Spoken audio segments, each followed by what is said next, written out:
We're live now. Oh, All right. great. We're live. Okay. Listen, that is not the way it's supposed to go.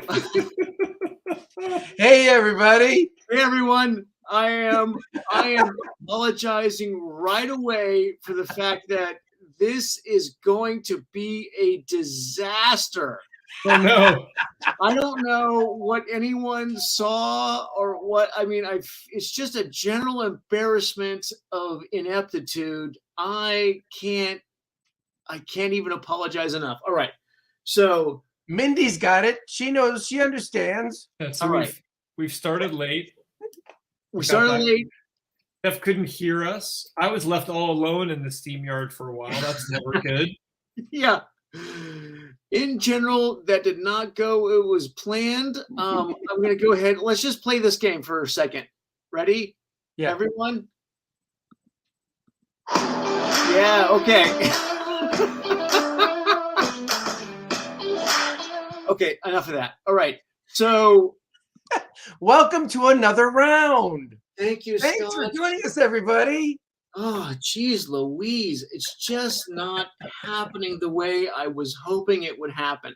No. I had this whole grandiose idea where I would play the fantastic opening to ThunderCats, and I have not been able to figure it out. So, guess what? We're not going to do that. Maybe I can get it to work by the end of this episode. I'm not going to make any promises. Well, now, Jeff, we could ostensibly still have you share it and just watch it visually without people listening to it, right? Maybe. I want you guys vamp for a minute.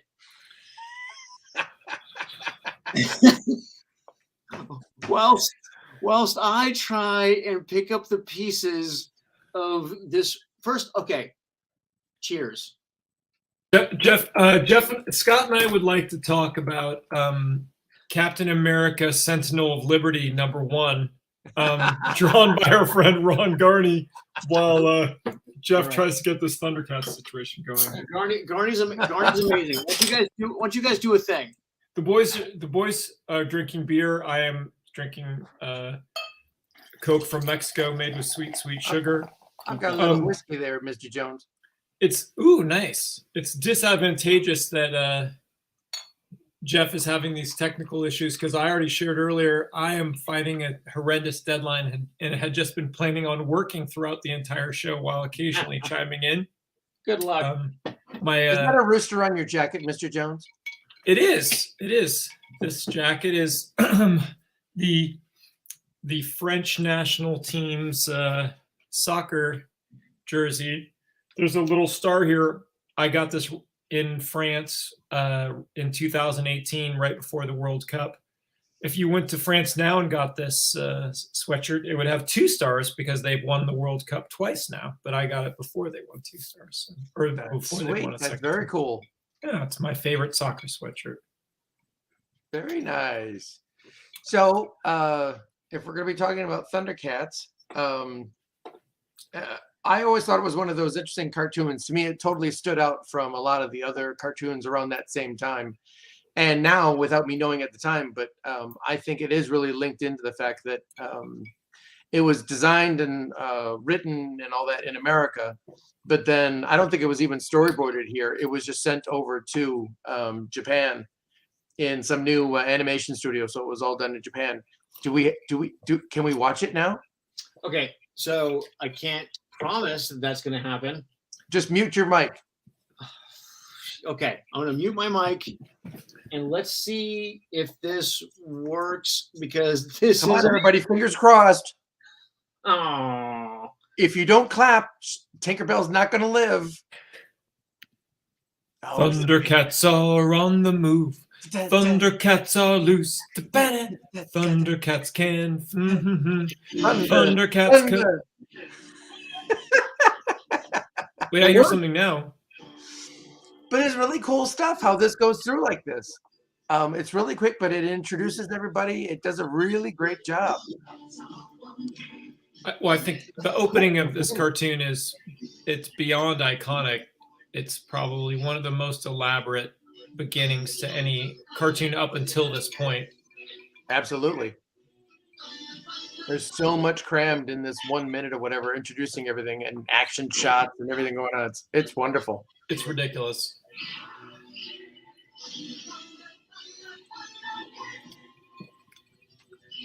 No, lesser cartoons, they would have ended right there, but we got to see the bad guys too.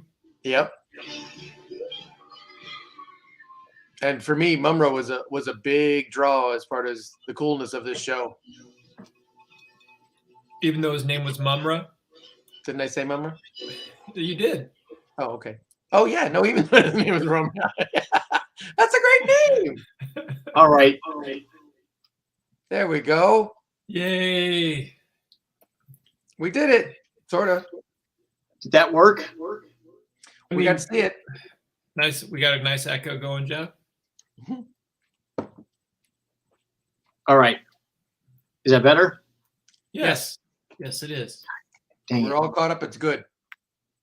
Guys, Oh, no. is that better? We can We hear can you. hear just fine. you. Oh, geez Louise. I can hear you better now, too. Drop out for a second. Come back in. You know what? Just tell me what happened. Well, why don't we start with the beginning of the show?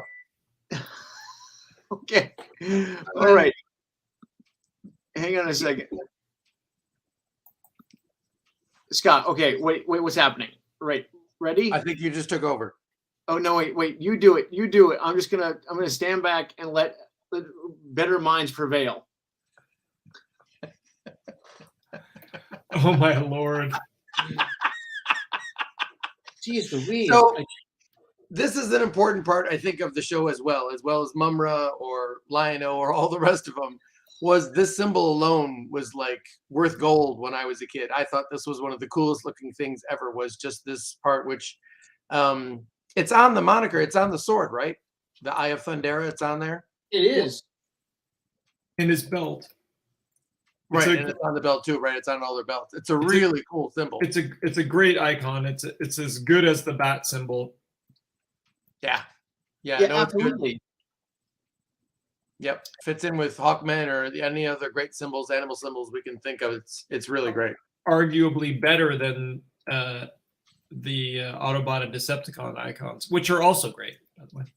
Well, I also think that it's really interesting that when we talk, I mean, honestly, I don't know what we've talked about already because I was lost in a morass of ineptitude. But so that symbol, I think, was created not by the guy who created ThunderCats, but by some of the artists, like maybe by Leonard Starr or even some of the artists who came after him. Like, it's such a great symbol.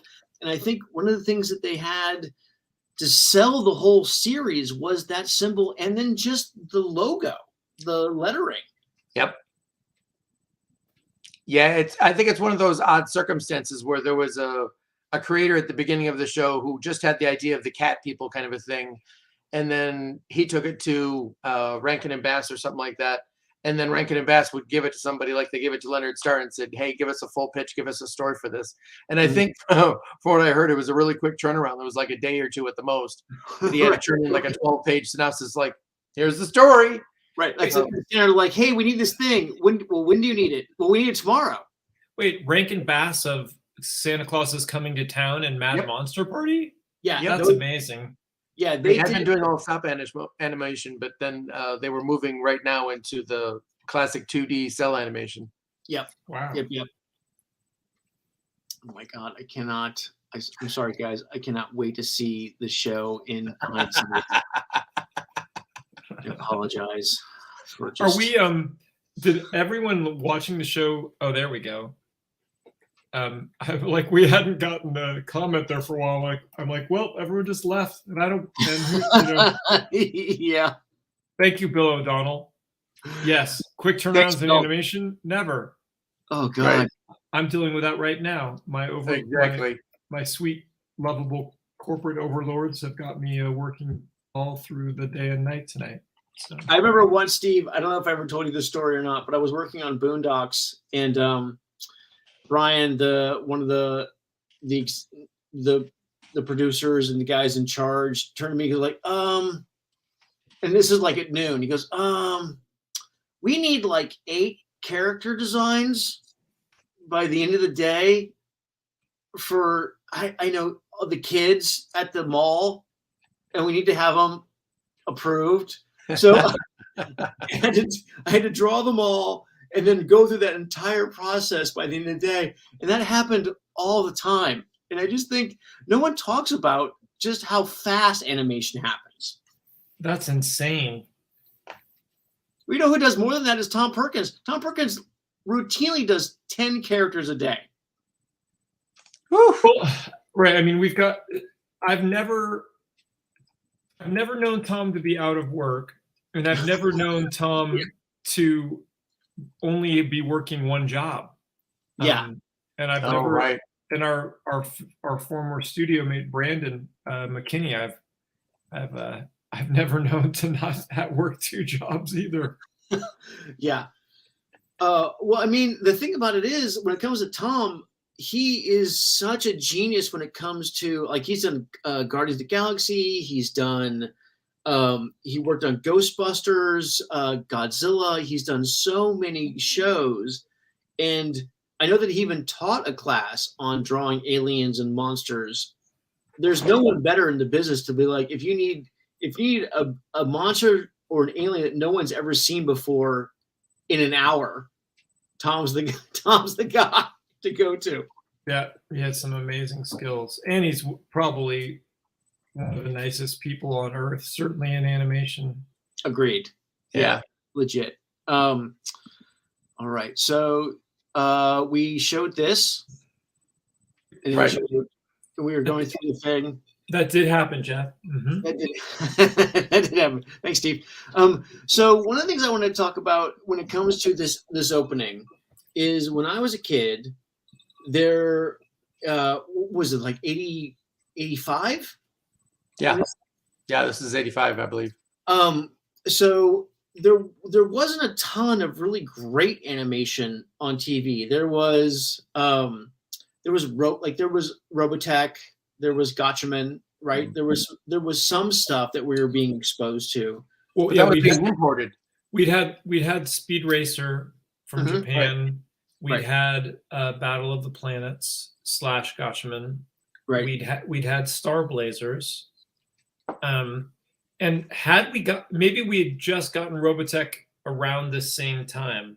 It was coming out either shortly after or simultaneously. But I think Steve, I mean, you're right. It might be shortly after. But I remember in both cases, I mean, a little bit with ThunderCats and then definitely with Robotech, I remember, because I didn't have a VCR. I remember it was literally like... I bet most people don't even know what that stands for. I remember it was rushing home after school to make sure that I got home in time to see Robotech or ThunderCats, because if I didn't get home to see him at that time, I didn't get to see him. It's fun explaining that to the children today. Yeah, these are dark, dark times. But doing some research for the show, one of the things I found really interesting is, like, this was an American designed, written, and pushed show, but then all the art, not all the art, I mean the character designs, the environments and whatnot were done here, but like when it comes to storyboards and everything else, that was just done overseas. So this was actually kind of my first experience with anime, right? Like in kind of like Japanese animation, because even Robotech, I don't think I'd fully gotten into yet. Like there was nothing. I mean, apart from Speed Racer, which felt more like an old Johnny Quest than anything else. Yeah, that was really early on. I religiously watched Speed Racer as a little kid, and same with Battle of the Planets, and I would draw Battle of the Planets and stuff. And then Star Blazers was on every morning before school. So I was heavily involved in the actual story of Star Blazers. There there's the love triangle with a woman named Nova. There was, the bad guy named Deslok, Deslok. Then there's the Argo was the ship. Then they fought the Comet Empire. People actually freaking died. Yeah. Planets were destroyed. It was hardcore stuff, dude. For sure. Yeah. I was similar for Gotchaman. For me, was that's when we caught Gotchaman was before school. I would go over to my neighbor's house. We were best buds in both in the comic book, so I would go to his place first before school. We'd catch Gotchaman or Battle of Planets like just in time, and then we'd have to run off to get to school on time. Yeah, right. Well, I mean, didn't we run home, Steve, to catch Robotech? Definitely. I mean, Jeff and I also ran to make it to a showing of Die Hard as well. Right. And, well, back in the day, there was a lot more running. Yeah.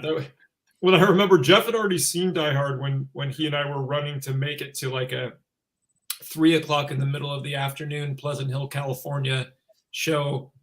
Right. And we had to run across the border from Walnut Creek to Pleasant Hill. And I remember Jeff's like, you haven't seen Die Hard yet? We have to go right this minute. Like, when's the next showing? Okay, we got to leave now, and we're going to have to just sprint over there on foot. And so it was August 1988, like sweat pouring down us because we probably ran like 3/4 of a mile to get to the movie theater. And then Jeff, in case we were going to be late, Jeff started explaining to me the first scene of the movie. Knowing it was important, for setting up. So I was like, okay, so Bruce Willis, he's getting off the plane. He's a cop. And there's this guy. And there's this. While running. Yeah. By the way. There's a guy. And this is important. There's a guy saying when you get, if you have jet lag, you take off your shoes and you make fists with your toes. That's important. Remember that. I'm like, okay. It's amazing to me how many things we did on the run back in the day. I will always vividly remember we got in there. We actually got in on time. I had my red vines that I always had to have at the theater, and just this big dollop of sweat just plopped down on the plastic thing of my red vines. So I'm like, well, whoopsie. To be a teenager. So ThunderCats. So one of the things that American animation just didn't do at that point was the sort of the graphic emotional stuff, right? Like the explosions, the light show into graphic, planets, like it just didn't happen. And so I think this really set the tone for a lot of stuff to come, but you didn't at the time. I personally was just sort of like overwhelmed. I'm like, this is happening. I'm experiencing this right now. It's so much more so than I think even later on, like when Bruce Timm was doing Batman, other things come, like you got to be like, oh, okay, I get what's going on right now. But I think ThunderCats was kind of a slap in the face of you have no idea what's happening. So, and I think this opening is quintessential when it comes to that, because I know that a lot of people who think about ThunderCats, this is the thing they think about, because the song, the visuals, and just the general idea of things was completely brand new. Well, yeah, and it was such a fast-moving, exciting kind of opening with lots of crazy visual effects, and then the crazy characters, whatever. It really was one of those great openings. It got you psyched up for the show as you were, turning on the TV, sitting down, waiting for the latest episode. All right, so we're going to go through it a little bit, frame by frame, even though we just showed the beginning, and it was So we start with the amazing icon. So right off the bat, that's just great salesmanship for one thing, of saying, hey, and then it dissolves right into this crackling ball of energy with great energy effects. Totally. And then that breaks off and shoots off into space and becomes this like comet stream of a thing. And I mean, I feel like this thing is still referenced. I think I had to do some energy effects recently, and I think my director was like, well, look at the ThunderCats opening. Yeah, well, I mean, that's one of the reasons I really kind of wanted to do it, and I know that not everyone has the same sort of visceral memories of this, but it seems to me that so much of all the shows that have taken place now since then reference this. Not unlike when you watch an old spaghetti western, you're like, oh, this seems boring, but like that was the first time that we saw a guy pull a gun like that. Or you watch new samurai films and you've seen it all before, or you see Lone Wolf and Cub now, you're like, oh, but Lone Wolf and Cub was the first time we saw it. Like this was the first time we saw a lot of this shit. Like, no, I think, right. I mean, Charlie Wells in the comments, ThunderCats is one of the all-time best openings. Agreed. I mean, if you're trying to sit there and go like, what's even just the top 5 cartoon openings? It's definitely, unquestionably in the top 5. mhm. Dave Pretorius, the opening is pretty much the only thing I remember from the show. I think that's fair to say too. Even if people don't know the show at all, everybody knows. If you ever watched a cartoon, people know this opening. You know? Right. Yeah, and one of the things I think is that maybe it does get credit for, but maybe I don't know if we talk about it in the right way, is it sets up the language for every show that happens afterwards. In the same way that Kirby sets up the language for all superhero comics afterwards, I think this opening of ThunderCats in general, sets up a lot of the structures that we all sort of take for granted later on. Well, and it became iconic for this age. I mean, that's the thing, is where I think Speed Racer and Gotchaman and some of those other ones were iconic for that almost previous generation for it. Thundercats then came around for this generation and was, it's little Americanized, but definitely Japanese influenced. Great cartoon. Right. We go the energy goes. We go streaking toward what we think is Earth. Turns out it's not Earth. Amazing energy effects. Right. And then we cut into Lion-O. I literally just stole these energy effects for something recently. Yeah. Yeah. Well, I have to say that our friend Shant, he didn't show me this particular sequence, but he showed me a similar sequence of lightning effect, where basically is these abstract bright lights on a darker background and flashing back and forth frames that give you this incredible kinetic energy. Yep. Magic sword. Actually, yeah, it still goes to that, bringing it in closer to him with the sword. Yeah. And then he goes to put it, or yeah, I think he does this one first, where you just kind of see it coming in. Then he comes into focus. Mm-hmm. Yeah. Well, and so let's. How cool is that? I mean, not only is it a great drawing, but like the idea of the sight beyond sight. Yep.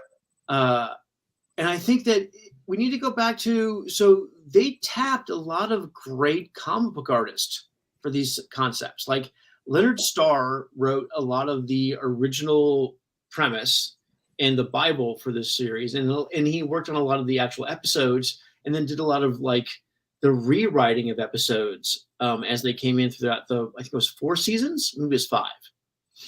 Something like that, yeah. But I definitely think that there's a huge comic book sensibility in this anime. Oh yeah, very much. All right. So after the visual of the eyes, then he goes, "Oops." No, you're right. Then he starts doing the sword thing, which is another great, iconic. Yeah, iconic thing of starting with it just being kind of a short sword, so you can have the toy that's resting on your arm or forearm or whatever. And then by the movement and chanting the phrase and everything, then you wind up getting a longer, bigger, a full-length sword. That's great. Yeah. Hey, Steve, I wanted to ask you a technical question. Like, during this era, when they were doing the paint and ink, do you think that, like, how much do you think the ink guys, the finish guys, the cleanup guys were influenced the drawing?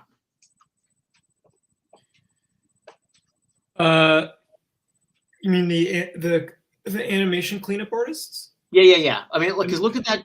Look at this actual drawing. Like, look at that line work. Right. That seems a lot more expressive than a lot of cleanup work I've seen before. It's an interesting question. I mean, I think your cleanup artists are always going to be affecting the animation underneath, but I mean, it speaks to like, were they, was this studio, were they having rough animation and cleanup animation a la Disney, or they might have just been giving sequences to, one guy or one group of guys where they were doing rough and clean? I mean, that's a really great point.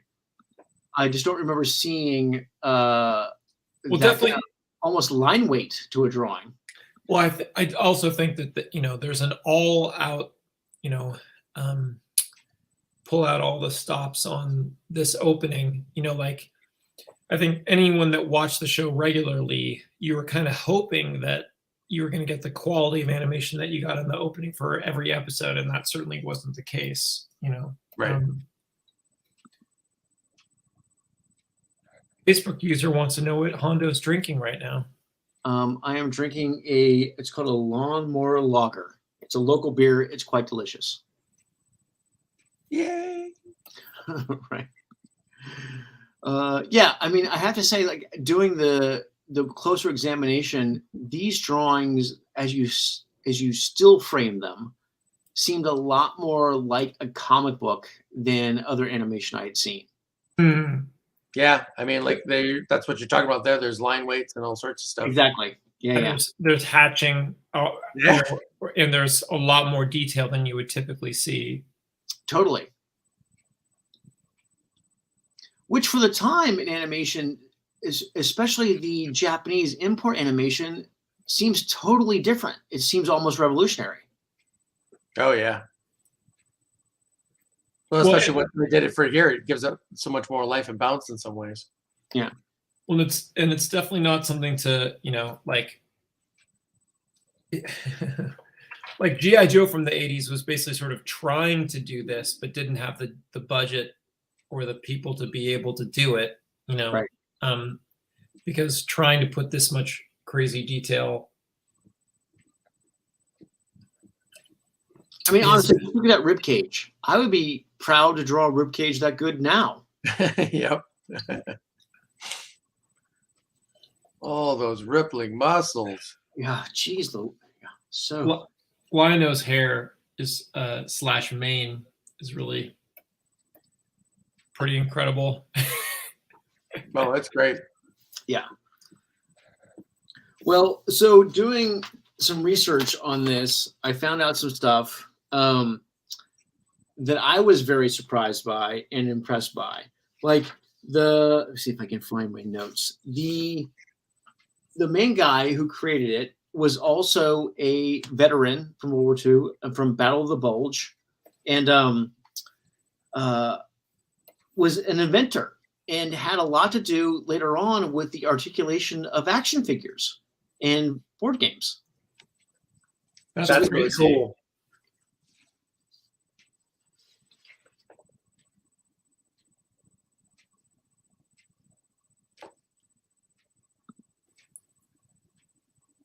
Yeah, then it goes in on the sword handle and stuff. Again, we're getting that iconic image. Yeah. We sure are. All right, so one of the things I like about this opening is that we get to see Lion-O, the sword, the emblem, the basic, the colors and whatnot. But then my favorite part of the opening is how every character sort of fades in. And we get Tigra, Chitara, and they all like come up into frame. Panthro. All stylized and bring in the same way, yeah. Yeah. Very much gets you the team feel. Right. And so as someone who had never seen the show before, we talked about this before about how if you've never picked up a Spider-Man comic, the first few pages were an explanation of Spider-Man and what his deal was. And I think this opening, every time, it gives you Snarf, gives you Wily Cat, gives you all the characters. And then it gives you a little taste of what each guy does or each person does. No, like it's amazing. Like when you think about it again, like just starting on red, amazing special effect, and the amazing special effect then turning into, the symbol tearing up. Then we're in like a comet. The comet takes us to this planet. The planet then wraps around the planet to Earth, or to this planet. We follow the energy more to suddenly like come on, and this amazing upshot, like we already discussed, with the incredible anatomy and incredible lighting on Lion-O.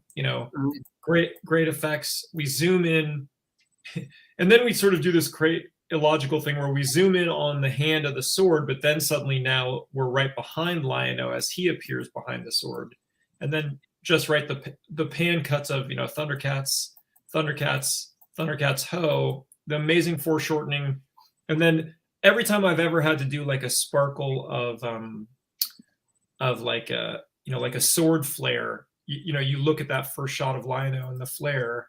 And then, like you're saying, Jeff, then we zoom back off of, Lion-O for again some incredible special effects. We hit the icon again, so that we're like, then it's like a bat symbol moment, where the icon turns into like a bat symbol thing. And then, like you're just saying, Jeff, there's just that incredible, like, okay, all right, here's Tigra, he's pretty cool, right? Here's Chitara, here's Panthro, here's Wily Kit and Wily Cat, everyone, and all with sort of a kind of some story logic of like, oh wait, is that the ThunderCats symbol that's being shined in the sky that they're all looking up to look at? That gives us an excuse for these incredible, heroic upshots. I don't ever draw that angle enough. Jeff, you draw that angle really well. Well, I have to say, Steve, like part of the reason I think that angle is so cool is like from this, I draw that all the time. No, it makes sense. Then we get a little comic relief with, Dummel, Snarf, God love him. And then he's out of there. Oh wait, and then Snarf, there he is. Exactly, and then right, and then just like then I love that we go to the three circles of the symbols, and then we've essentially started on a ridiculously close up of Tigra's bolo, thing. Yep. Right, then we're on that fist, and then just look at this. Look at that. Exactly. It's just the squash and stretch in that, like pushing the extremes, and then just that whip. There's a great a great spinny spin background. Right. What I love about this is, here's the thing that I think is really remarkable about this opening, is there, as an American cartoon aficionado at this point, I'd never seen anything like that. And as a storyboard artist now, it would never even occur to me to do anything like that unless I was referencing this particular scene. It's so imaginative. Right. It makes almost no sense out of context, right. But it's Tigra's whip. Yeah, the whip comes out and tears a hole in reality that then then we zoom truck in on Tigra as he's retracting the whip. Yep. And then just another cool hero shop of like, and then again we get a lot about Tigra's character too. He's not angry, he's all business. Wait, back to this one. Leaps off. No, that's all. Wait, Jeff, let's go back. Is that possible that they would have done that for the speed of the moment, is to have those two arms at the same time? Yeah, it's a really great, yes. When you overlap stuff, if you want to blur it visually. Wow. Yeah.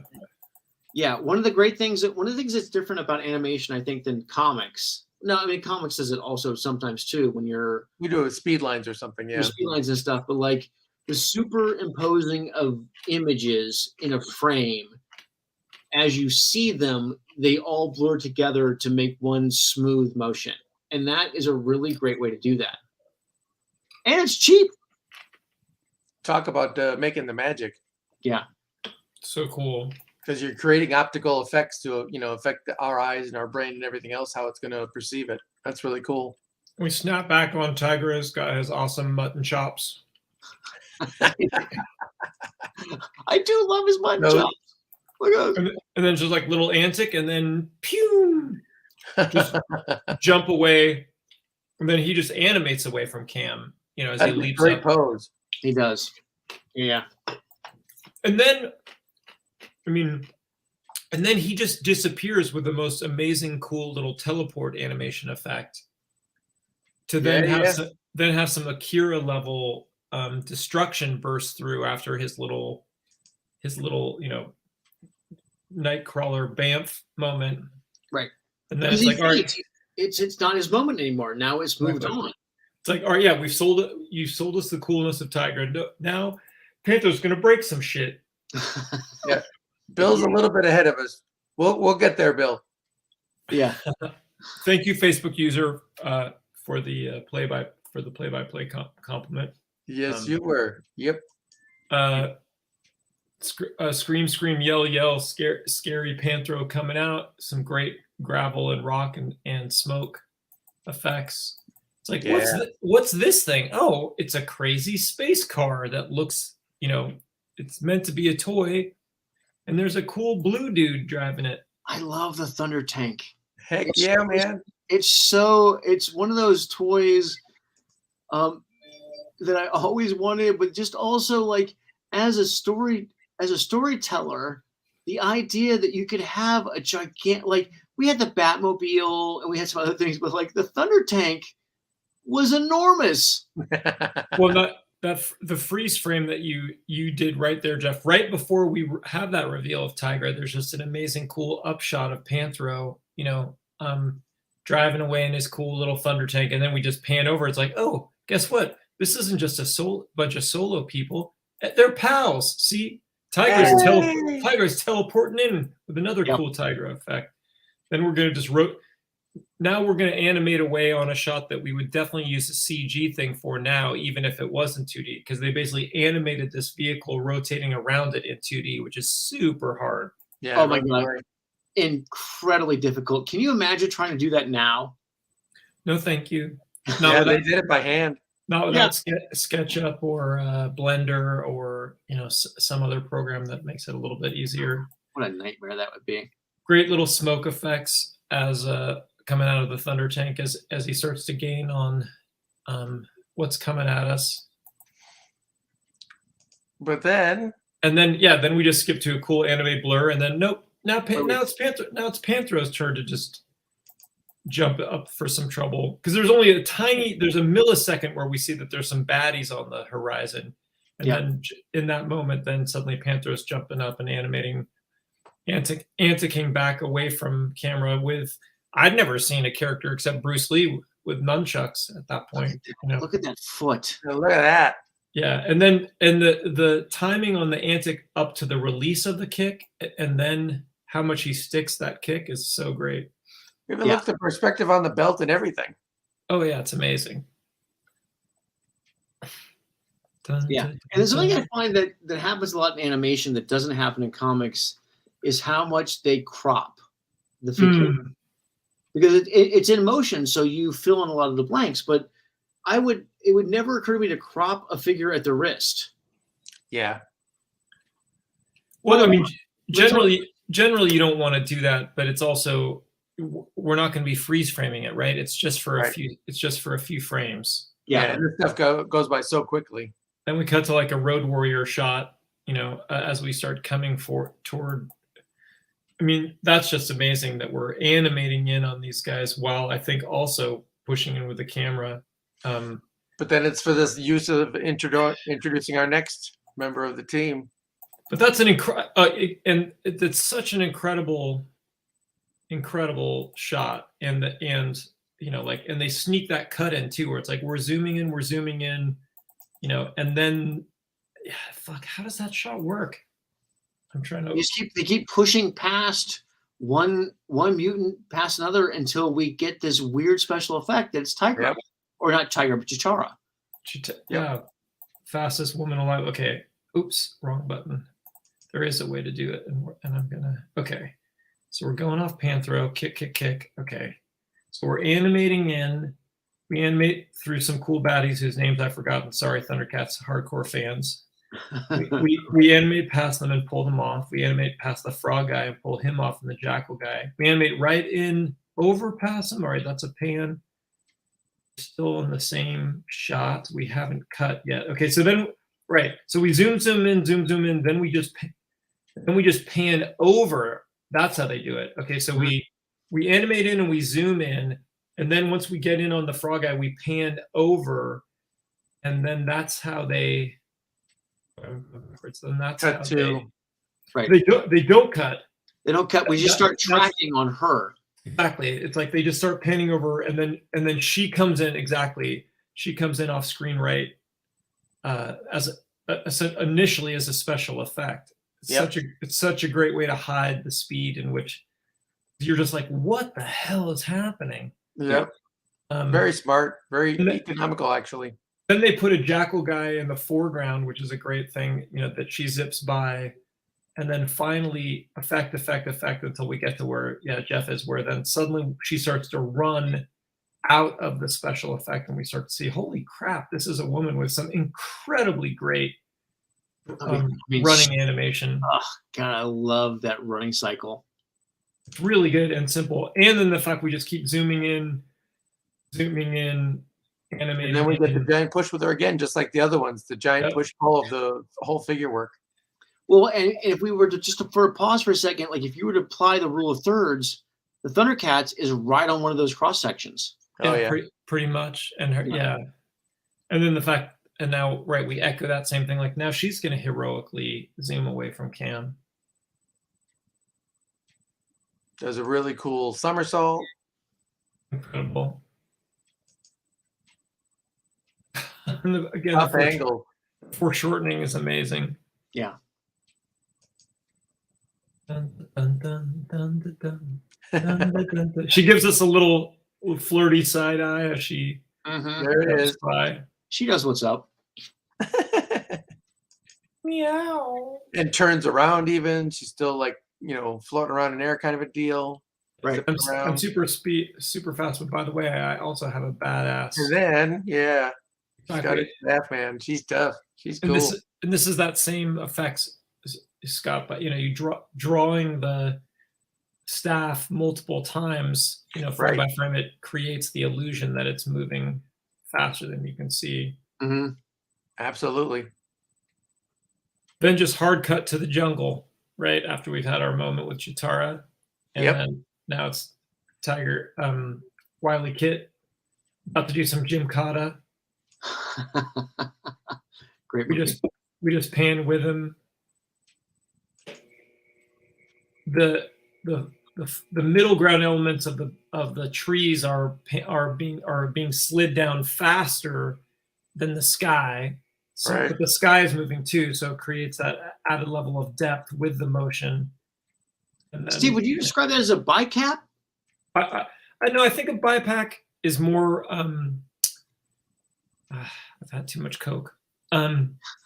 Coca-Cola, guys. Yeah.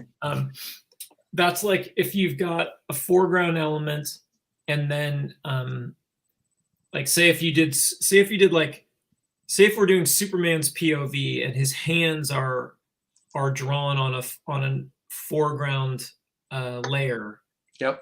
And then if we were zooming in, if the camera was zooming in, say he's flying over the ocean toward Metropolis, and we're starting far away on Metropolis, and then if the camera is zooming in on the image of Metropolis, but Superman's hands are staying the same on the overlay, I believe that's a bipack. Okay. But we should have one of our friends on that's far more knowledgeable about animation effects than I. Luckily, we know some people. We can have them on. A person or two. All right, so Wily Kit kicking ass, throws all of his cool little balls toward Cam, and then he drifts back, animates back from Cam, and then we get the cool ball POV. Yeah. And there's that red blur effect as the ball's coming out of Cam, which is a really cool effect. But it has also a continuity to it because it comes off as those same abstract shapes and the movement of those abstract shapes, just like the beginning with the ThunderCat symbol and all those things that were coming together and dissolving and moving on. Agreed. Yeah. and just the fact that a red circle ties all the Thundercats together, right? So it's like it's on the belt symbol, it's in Tigra's bolo whip, it's in it's in this ball of multicolored balls that Wily Kit's throwing at Cam. Now we're traveling from Cam. It's a great little smoke effect up at the top. Somebody said you got the right BiPAC explanation. Thank you, Facebook user. I'm frustrated that when I watch this on on StreamYard, I can't see. I think if I was looking at it live on YouTube, I could see who the Facebook users are, but it's just Facebook's like going Facebook user rather than who it is. So that's frustrating. Right. But we'll figure that out because we're a master of technical difficulties. Great smoke, great smoke effects. Then it goes all to black. There's an amazing frame too where everything's black except just one like little light circle on one of the characters there in the foreground before he gets his smoke. Just it's just sort of a smoke effects masterclass going on here. Yeah, they look great. I just got a text from me and Jeff's friend Lindell. It's like, you can't do a drink and draw, but you can do drink and draw, but you can't do a Zoom with me, motherfucker. So, we're gonna have to have Linnell on the show. Linnell is amazing, and 100% we need to have him on. And yeah, we all have our technical difficulties. I have been blowing it all day, but yes, I'm gonna have to just get Linnell to schedule his Zoom on a different night, and we're gonna have to have him on the show. But fair enough. All right, then we cut to a great shot. Worm's eye view of the baddies being surrounded by smoke. We pan up, and then it's like, and then another great reveal where of someone Wily Kit swinging in. One of the things I love about this, Steve, thank you very much for going through the shots and like describing what the purpose is, because I think it's great. But like, I think apart from the technical stuff that Steve is describing, narratively speaking, we get to meet all these characters as who they are in a way that I think that I've never seen before. Like each character reveals himself in like milliseconds. Yeah, you're right. It's very, very good storytelling, and not just like characters looking cool. Like there's been before then or since. I mean, I guess. Gotchman had almost the same kind of intro. Each one of them got a little jump on. You stole my thoughts, Scott. Literally, that was in my brain, about to go out of my mouth. Like, right, we did like Thundercats opening is influenced by the Battle of the Planets Gotchman opening, and we get to see. Wait, what are their American names again? Jason, Princess. Oh my God, I can't even. Mark, yeah, Mark, for sure. Mark, Princess, Jason, Keop, and was it Hunk? What was the big guy's name in American? Hunk.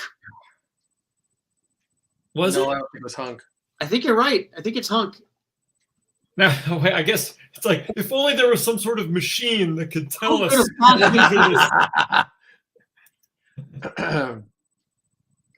Nobody's popping up with an answer yet.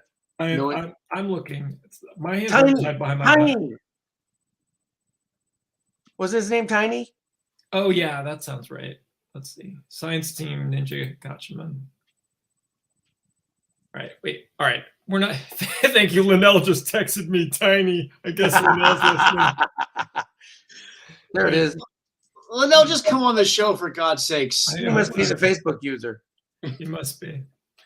All right, but before we start talking about Gotchman, which we'll have to talk about next time, we do it in. All right, so then we're on this great shot of Wily Kit as she swings past Cam, and then great real painted BG that then melds into blurred anime BG, and we get great anime blur behind her with all the same colors of the background. And she antics back, and then like, hey, she's gonna throw some crazy balls at the. And look at the giant stretch there. God, the foreshortening's ridiculous. It is. That's the technical term. I mean, the term I learned in school was ridiculous. Yeah. I think they wrote that on the vouchers when they paid for this I'm stuff. pretty sure Eisner quoted that. Yeah. Or Shakespeare's credited for inventing a lot of the English language, and I'm pretty sure Ridic is in Merchant of Venice, Act 3, Scene 2. In Sooth, Ridic I or am not not Ridic? so Ridic. Yeah.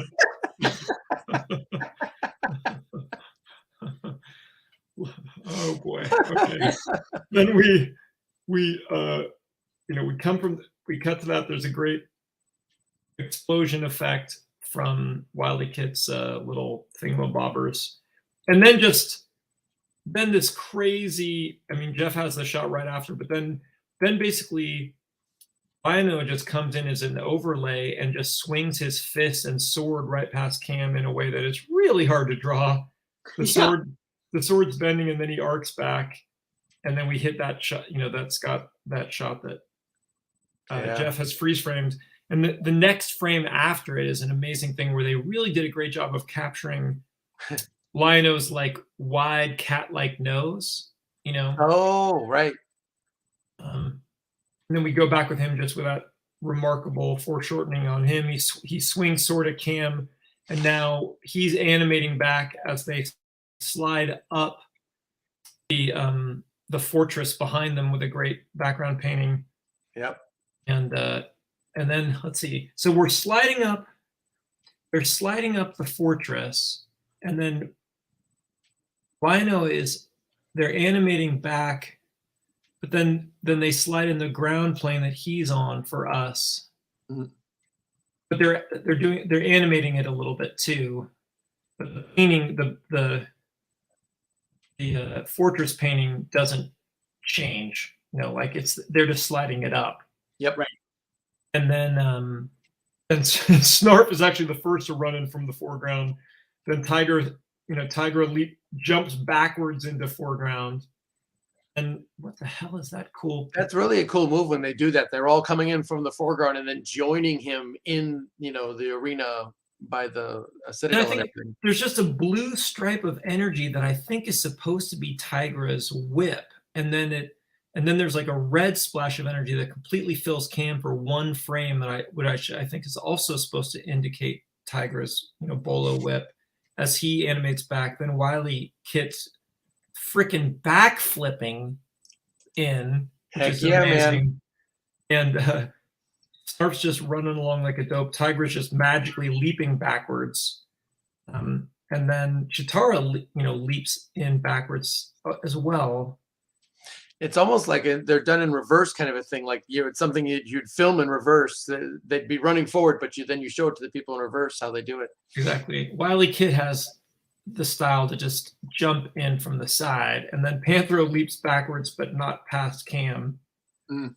Everyone lands beautifully. Yep. And then that you would And think the like, group yeah, hey, it's the end. It's a super cool payoff shot, but and then there's the legendary Obi-Wan shot. Yes, who referenced that earlier? Oh yeah, the Jaga. Jaga, thank you. Yeah. And Jaga getting the Obi-Wan Jedi ghost image. Yes, thanks, Bill O'Donnell. Good call. It's amazing. Oh, that's great. Oh, yeah, that's true. Charlie Wells. Okay, yeah. So we get some awesome Jaga. Just that cool spin. Again, he's like rising up in an upshot. Like there's so many heroic, well-drawn upshots in this thing. That's a great, great moment. And his opacity is actually pretty thick. Like we're seeing the team, but we're seeing him good too. Oh yeah. Unless he's pretty strong in there. If it had ended here, it still would have been probably one of the best anime openings of all time. But there's still a few more. There's still 56 more seconds to go, guys. It's not over. And then, I was asking Scott earlier, so it seems to me that everything's moving from right to left for the heroes, but then we cut to the villains, and now we're suddenly going from left to right. Yeah. Oh, and Linnell basically just told me it's JoJo listening on Facebook. JoJo, we love you. You're definitely coming on the show, whether you want to or not. Yeah. We'd have you and Linnell on at the same time, but then we would just be laughing too hard the whole time. So we're just gonna have you on separately. I mean, that would be fantastic. It totally would be. All right. So we cut to this terrifying, spiral of doom. Now Stormy night sky, crashing lightning. Color scheme's totally different, or it's just tweaked, right? We had all this red. Now we have that foreboding burgundy sky as we now pan down over this scary ass looking, evil base from hell. Big bright red eyes start to flare up on the entrance of the baddie's lair, and then we get,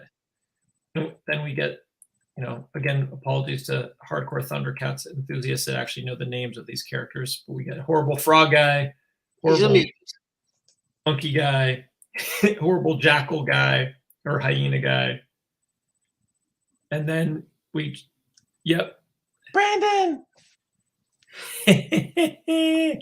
Brandon, you're coming on the show. He's only like second job out of like 12 jobs I'm sure he's working on. Yeah, that's all. Man. He's just on job number 2. It looks like Matt has the name for us. Thank you, Matt. Nick, 1983's. There it is. Slive, Jackalman, and Monkeyan. Great there you names. Go. There is a time where I did know these names, and I'm a little bit sad. Oh, and Linnell knows them too. Thank you, Linnell. It looks like Brandon's also trying to take us sideways. Guys, what do we think? Brandon, we're not even going to answer that question. I mean, it's a whole show. It's a whole show, Brandon. Also, right, I worked on Justice League Unlimited, so obviously I'm biased, but there'd be no Justice League Unlimited without Super Friends. So it's a little bit like saying, if you like Empire Strikes Back more than Star Wars, but hey, there would be no Empire Strikes Back without Star Wars. So damn straight. But you know what? I think, Brandon, that's a good idea for a show. Maybe when Brandon is on, we should just have that be the show that time. Sure. Works for me. Linnell just texted me that the name of all these ThunderCats characters have been replaced by the name of my children. I think that's probably fair. Right. Then we cut to this other spooky great shot, and then dark figure with a nice little overlay effect, smoke overlay. And then hooded figure starts to come forward. He comes out of the shadows. Holy crap, this guy seems pretty scary. You ain't seen nothing yet. You think this iteration is scary? So cool. Watch what's going to happen. Nice little glow in the eyes. Then it's like, wait, antic, we're so close. It went all black. It went all white, then all black, then amazing lightning special effects. Note to self, next time I have to draw lightning. ThunderCats opening minute 1, second 2. Okay. You won't be the first. Then, hey, that's weird bandages. Why are we seeing that so close? Hey, that's the last image we have. There's a muscular chest. Wait, hey, this is an image too, but it's pink, and this isn't the ThunderCats image. What's this? 2 horrible snakes. Now, this is another amazing icon. I guess it's reminiscent of James Earl Jones's baddie from Conan the Barbarian. Oh yeah, yeah, it kind of is, absolutely. But it's an animated, simplified version, which is even cooler. And then just what's amazing is we start on that shot, and then it's a hard, fast. The next frame, we suddenly jump back like 10 feet to Mumra crossing his hands in front of us. Right. With some incredible bandage drawing animation. And that's also just, A, it's a great shot, B, it's a great antic, because we know that he's not going to stay with his hands folded in front of him. I don't know if Jeff's got that image or not, but I thought I had loaded it, but it does not seem to be in there. This is the last one we have of the sequence. All right, well, so then we antic back, and then we just have this amazing, horrifying shot that everyone remembers of this upshot of Mumra screaming, his mouth, exactly, his mouth opened an impossible thing, bandages flipping at Cam. just a terrifying right. villain. This is how high tech we are, fellas. Right. Exactly. So, then we cut from that to just a close up of Mumra's hand with a cool anime thing, and now we're gonna see a great magic special effect that's different than the special effects we saw earlier an amazing thing where we Yeah. see it.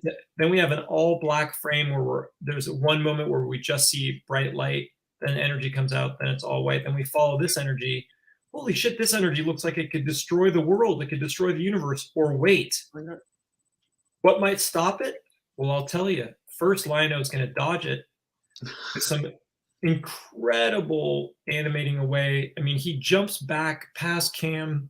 I wish we'd freeze frame this, guys. It's incredible. And he does a backflip away, dodging energy again. Just I went back too far. amazing, amazing Lionel dodging of Mumra energy. We're getting it now. Yep, zip. There you go. And then Then right to the logo. Lino dodging. He antics up, brings up the sword, blocks the energy. Again, we get some more special effects. Man, anytime I need to do special effects, I just need to look at this. Right. Then back to what Scott showed us with Mumra. Crackle, crackle, boom. Sword. Insanity. Dun, dun, dun, dun, dun. Pyramid of Death. Bright lights. Yep. And then the Sword of Omens. There's another great name. Sword of Omens, the Book of Omens. They had a lot of omens in this series. Eye of Thundera. They really name stuff just so great in this stuff. It's so comic book. Well, they had Thundera and Plundera were the two main planets. I think that's, I mean, even back in the 80s, they were talking about capitalism and consumerism. It's pretty impressive. And the moral stories they had were, they were all on point, even back then. Absolutely. That's an opening, guys. I mean, I think right. You got the Speed Racer opening is incredible. It's worth a discussion at some point.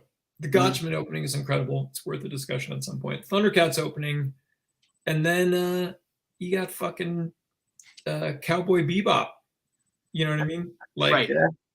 I mean, Cowboy Bebop's amazing. I think that Outlaw Star and that's a good opening too. One of my all-time favorites is Tiger Sharks is great. Mm. But same people. ThunderCats are running. Thanks, Bill. I do what I can. All right. So we made it through the opening. I apologize for various technical difficulties that I thought I had it all figured out, but then in the end, none of it worked. Let's quit while we're marginally behind, guys. Oy vey. We got through the opening, even though we weren't even talking or listening to each other. 3 minutes late. Jeez Louise. Weird reverb from Jeff. There was a moment where I thought I'd be doing the show by myself. I abandoned all hope of trying to get any of my. I think I drew one half of one drawing for my storyboard, and that's it. I had to give it to the show, guys. So. Well, I really appreciate you sacrificing for the common good. I'll just be up an extra 90 minutes later tonight. You really stepped up. That was a really fun episode for me because I actually got to watch it. We should put out anyone that's listening or watching. I think we're definitely good. All right, Linnell's giving some good suggestions of Bionic 6, Mighty Orbits. I mean, might be fun to just do. I like Brandon's idea of maybe doing a Super Friends versus Justice League. And it also might be fun. I mean, we wouldn't have time to do it frame by frame, but it would be fun to do hey, let's talk our way through the top 5 or top 10 anime openings. You know, like we're getting some good suggestions here. Yeah. But if anyone has any suggestions of a comic book that they would love to see us do a panel by panel like we've already done, or if there's a particular scene in an animated thing, if people have any suggestions, we'd love to hear them. I think we've been toying around with, and I think there's a couple movies that we think we're probably going to do less than what we did on the thing and just pick one remarkable scene or fight scene and just break it down. Right. If folks are interested in that. If so, let us know. And hey, Charlie says we're making him more smart. Ha. Well, You're very welcome, Charlie. Thanks, Charlie. I appreciate that, Charlie. We don't know where you started, but we hope if any improvement is good improvement. Oh God. Well, thank you all for joining us. I'm going to hit the background music. I would like everyone to check out all of our information in the scene description below. Buy comic books that Jeff Johnson has drawn. Buy comic books that Scott Kolins has drawn or is currently drawing. Go to any of our websites or stuff. And I don't know. I think all three of us are probably taking commissions currently. If you want to do, I think I'm still just finishing up a Captain Marvel commission I got from our very first episode. But so that's certainly one way if you guys want to be in touch. Oh, and we're all selling sketchbooks and other stuff too. Absolutely. And, please, everyone who is enjoying this in any fashion, like and subscribe. That helps us move on and move forward. And if you dislike the show and you're angry at us, please like and subscribe as well. 100%. Don't tell us if you don't like it. I don't want to hear that. Or if you don't like it, express your anger and dislike by liking and subscribe. Yes. You showed us. Yeah. All right. And all our books to burn them. Yeah. Let me play the music and then we can fade out. You've got this, Stacy. That's not it. God, I keep messing it up. That's the worst. Nope, just did it wrong again. The best show. I am quitting while I'm ahead. All right. Broadcast. No. Oh wait, I think I just did Voodoo Child, not the actual theme of the show. Oh, you're the worst. We're all the